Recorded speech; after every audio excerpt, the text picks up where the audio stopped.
Assalamualaikum warahmatullahi wabarakatuh. Nama saya Dani Kurniawati dengan NIM 1224020220034. Saya dari kelas 4A. Nah, di sini saya akan membahas tentang konsep dasar entrepreneurship. Entrepreneurship atau kewirausahaan ternyata sudah dikenal dan diperkenalkan oleh Richard Castellan pada tahun 1755.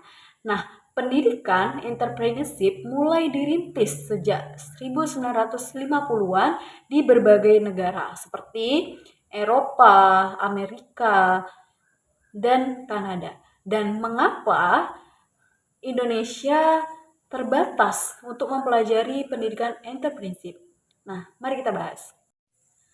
Ternyata Indonesia kesulitan untuk mempelajari entrepreneurship ada dua faktor, yaitu yang pertama mungkin faktor ekonomi, kedua yaitu faktor keterbatasan dengan sekolah maupun universitas yang ada di Indonesia. Nah, apa sih entrepreneurship? Nah, entrepreneurship atau kewirausahaan adalah kemampuan atau sikap seseorang untuk mengidentifikasi, membuat dan mengolah usaha atau proyek dengan cara yang inovatif, kreatif, dan berorientasi pada resiko untuk mencapai tujuan tertentu. Nah, kewirausahaan artinya wira artinya berani dan usaha artinya bekerja atau mencapai sesuatu.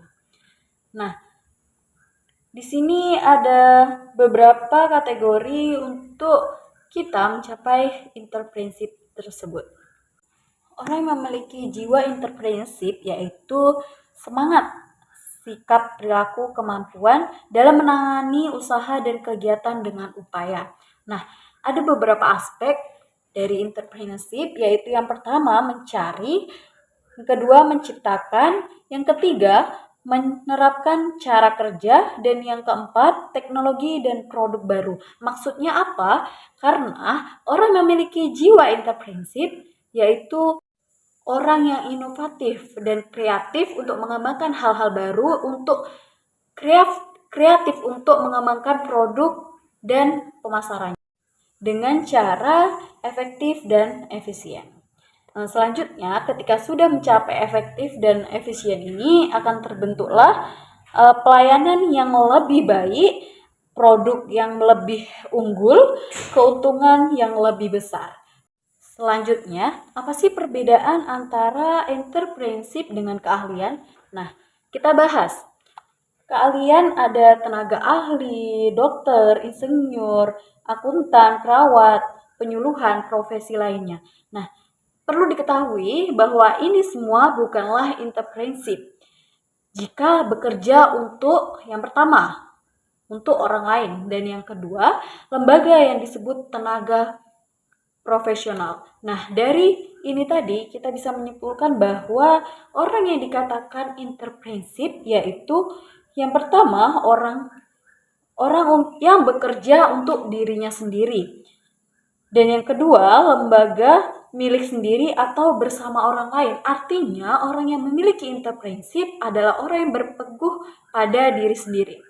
Nah, sehingga dapat menikmati keberhasilan dan ikut menanggung resiko, kerugian, ataupun kegagalan. Dan orang yang memiliki sifat entrepreneurship ini adalah orang yang berani mengambil resiko, apakah dia gagal, apakah dia berhasil, tetapi ketika dia gagal, maka dia akan kembali lagi untuk bangkit dan menemukan cara untuk bagaimana usaha dia semakin berhasil. Oke, selanjutnya kita bahas penumbuhan minat dan dorongan berwirausaha. Nah, menurut Thomas Zimmer, ada 8 faktor pendorong pertumbuhan kewirausahaan. Dan perlu diketahui bahwa ketika kita menumbuhkan sifat kewirausahaan kita, ada beberapa faktor yang perlu atau mudah kita capai. Yang pertama yaitu melalui pendidikan formal. Melalui pendidikan formal maupun di sekolah maupun di universitas, kita mendapatkan materi atau dasar tentang jiwa entrepreneurship atau usaha tersebut. Nah, yang selanjutnya bisa melalui seminar-seminar kewirausahaan. Perlu diketahui teman-teman bahwa Orang yang memiliki jiwa entrepreneurship harus mempunyai banyak relasi, karena orang yang mempunyai banyak relasi mudah dikenal dan mudah untuk berinteraksi kepada orang lain. Nah, manfaat kita mengikuti seminar-seminar yaitu yang pertama yaitu kita bisa melihat langsung pemateri yang lebih tepat atau yang berfokus pada entrepreneurship tersebut. Selanjutnya, kita bisa melalui pelatihan. Nah, pelatihan ini untuk apa? Nah, pelatihan ini untuk menguatkan mental kita di lingkungan, bagaimana kita menghadapi lingkungan untuk kita berwirausaha. Selanjutnya yaitu kita bisa membentuk diri kita dengan otodidak atau secara mandiri dengan cara sekarang banyak media massa dan banyak biografi orang-orang hebat yang lebih fokus kepada entrepreneurnya atau usahanya yang lebih berkembang maupun usahanya yang sangat-sangat sukses. Nah, maka dari itu kita bisa otodidak untuk mencari informasi mengenai orang tersebut atau biografi orang tersebut.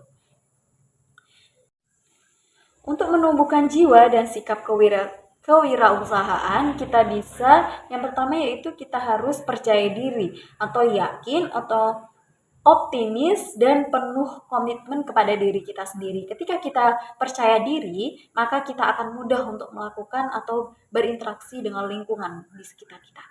Nah, yang selanjutnya yaitu berinisiatif atau energi dan percaya diri. Maksudnya kita berinisiatif untuk melakukan sesuatu untuk mengembangkan diri kita. Nah, yang selanjutnya yaitu memiliki motif berprestasi, berorientasi hasil, dan berwawasan ke depan. Nah, orang yang memiliki jiwa kewirausahaan itu akan memiliki pemikiran untuk ke depan, untuk maju. Nah, yang selanjutnya yaitu memiliki jiwa kepemimpinan. Nah, tentu saja ketika kita membahas tentang diri kita seorang usaha, maka kita harus berani mengambil resiko untuk kegagalan yang ada di usaha kita. Nah, yang selanjutnya yaitu suka tantangan. Nah, biasanya orang yang memiliki sifat kewirausahaan itu yaitu orang yang tidak mudah menyerah dan suka dengan hal-hal yang menantang bagi diri dia.